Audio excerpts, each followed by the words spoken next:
ईश्वर की मूर्ति बनाने वाला एक दिन ईश्वर से बोलता है कि हे ईश्वर, तू भी कलाकार है और मैं भी कलाकार हूं। तूने मुझ जैसे असंख्य पुतले बनाकर इस धरती पर भेजे हैं और मैंने तुझ जैसे असंख्य पुतले बनाकर इस धरती पर बेचे हैं। पर हे ईश्वर, उस वक्त बड़ी शर्म आती है जब तेरे बनाए हुए पुतले आपस में लड़ते हैं और मेरे बनाए हुए पुतलों के आगे शीश झुकाते हैं। कितनी गहरी बात है।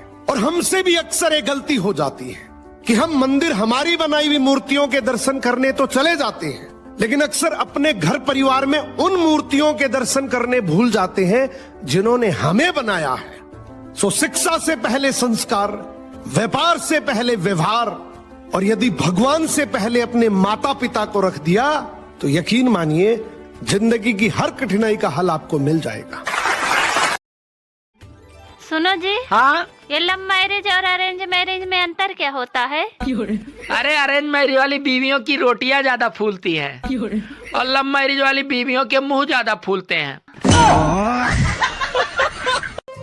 सुनो, हाँ? जो चोरी करता है वो बाद में बहुत पछताता है। और जो तुमने शादी से पहले मेरा दिल चुराया था उसका क्या?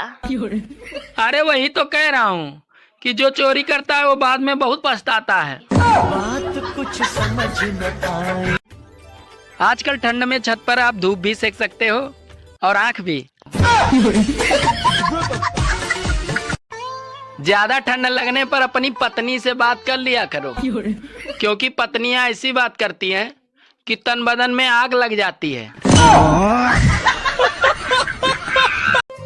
सुनो, हाँ? जो चोरी करता है वो बाद में बहुत पछताता है। और जो तुमने शादी से पहले मेरा दिल चुराया था उसका क्या? अरे वही तो कह रहा हूँ कि जो चोरी करता है वो बाद में बहुत पछताता है। बात कुछ समझ न आए। सुनो जी। हाँ, ये लव मैरिज और अरेंज मैरिज में अंतर क्या होता है? अरे अरेंज मैरिज वाली बीवियों की रोटियां ज्यादा फूलती हैं और लव मैरिज वाली बीवियों के मुंह ज्यादा फूलते हैं। सब लोग ध्यान से सुनिएगा। धनिया से बनती है चटनी, और जो लोग मेरी वीडियो को लाइक कमेंट शेयर न करें, अच्छा, उनको कूटे उनकी पत्नी। आजकल ठंड में छत पर आप धूप भी सेक सकते हो और आँख भी। ज्यादा ठंड लगने पर अपनी पत्नी से बात कर लिया करो, क्योंकि पत्नियां ऐसी बात करती हैं कि तन बदन में आग लग जाती है। औरतों का ना ससुराल होता ना मायका। औरतों का तो सिर्फ उसका पति होता है जिसके दम पर वो राज करती है। सुनो, हाँ? अगर मैं खो गई तो तुम क्या करोगे? अरे करना क्या है, अखबार में इश्तिहार दूंगा कि जिसे मिले वही ले जाए। जो नहाने का साबुन 7 दिन चलता था अब वो 25 दिन चलेगा, क्योंकि ठंड आ गई है। सुनो, हाँ? मैं बन जाऊं चाय की पत्ती और तुम बन जाओ शक्कर के दाने। अरे कोई तो मिलाएगा हम दोनों को चाय पीने के बहाने। सुनो जी। हाँ? अरे मेरे पास रॉकेट है, पटाखे हैं, अनार है, चक्री बम है, और तुम्हारे पास क्या है? अरे मेरे पास तो माचिस है, एक ही तिल्ली में सब खत्म। सुनो जी। हाँ? दिवाली आ रही है, मैं घर की पुरानी चीजें बाहर निकाल रही हूँ। अरे पागल, तू निकल जाएगी तो फिर मैं क्या करूँगा? दिवाली पे अगर कोई कहे पटाखे ना फोड़ो तो पहले उस ज्ञान देने वाले को फोड़ो, फिर उसके बाद पटाखे फोड़ो। हैप्पी दिवाली।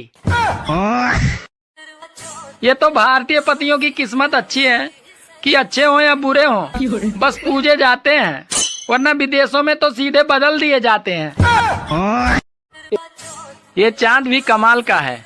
कुछ दिन पहले दिखा तो लाखों बकरों की जान ले ली, और आज दिखेगा तो लाखों बकरों की उम्र बढ़ा के जाए। एशिया कप के फाइनल में जब टीम इंडिया ने पाकिस्तान को हराकर ट्रॉफी लेने से किया इनकार, तो पाकिस्तान ने कहा, अरे हमें सिर्फ कटोरा ही दे दो यार।